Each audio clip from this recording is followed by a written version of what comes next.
Aquí tenemos esta Peugeot Rifter 2026, la cual nos presenta una falla en la primera velocidad.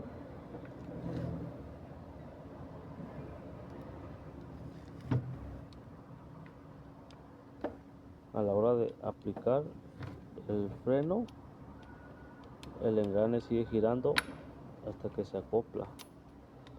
No frena el engrane como este de acá arriba. Este de acá arriba sí lo frena.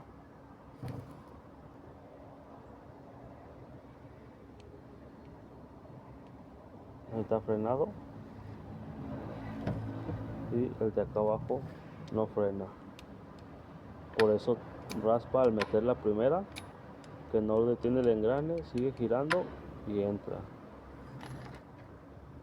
También tenemos los valeros